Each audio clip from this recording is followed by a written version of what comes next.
ఇప్పుడు random blood sugar, semen analysis, diagnostic tests పై 50% discount, ఉచిత IUI మరియు IVF కన్సల్టేషన్, ఉచిత అల్ట్రాసౌండ్ స్కానింగ్ అందిస్తున్నారు. 49 అంటే సంతానం, 49 అంటే సంతోషం. ఇది విశాఖపట్నం మనం చెప్పుకున్నటువంటి ఇది ఆల్రెడీ ఇందాక విశాఖ గురించి మాట్లాడుకున్నాం కదా, అదే విధంగా ఉంటది. పెద్ద డిఫరెన్స్. ఉత్తరాంధ్రలో జనసేన పార్టీ ప్రభావం ఏముండదు అంటారా? మరి ఏముండదు. ఇప్పుడు ఇక్కడ టీడీపీ గెలుస్తున్నటువంటి సీట్లు కూడా మీరు గమనిస్తే, గతంలో టీడీపీ వైజాగ్లో 4 స్థానాలు కొట్టేసింది.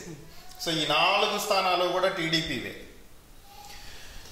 ఇది గతంలో వైసీపీ స్థానం, ఇది గాజువాక. కానీ ఇప్పుడు టీడీపీ జనసేనకి వెళ్తుంది. గతంలో ఇక్కడ పవన్ కళ్యాణ్ పోటీ చేశాడు.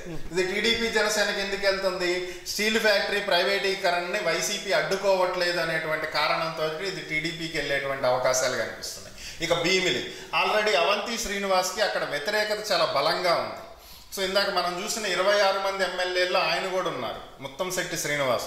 సో కాబట్టి ఇది కూడా టీడీపీకి వెళ్ళే అవకాశం ఉంది అనేది ఒక అంచనా.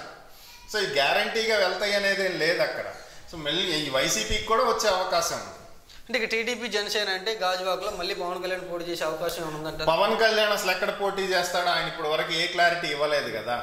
ఆయన పత్తిపాడు వెళ్ళాడు, నన్నే గెలిపించండి అన్నాడు. పిఠాపురం వెళ్ళాడు, నన్నే గెలిపించండి అన్నాడు. ప్రతి చోట నన్ను గెలిపించండి, నన్ను మంత్రిని చెయ్యండి, నన్ను అసెంబ్లీకి పంపండి అన్నాడు. కానీ అసలు ఆయన ఎక్కడి నుంచి నుంచుంటాడు ఇప్పుడు వరకు క్లారిటీ లేదు కదా. అది వస్తే అప్పుడు ఆలోచిద్దాం. ఓకే.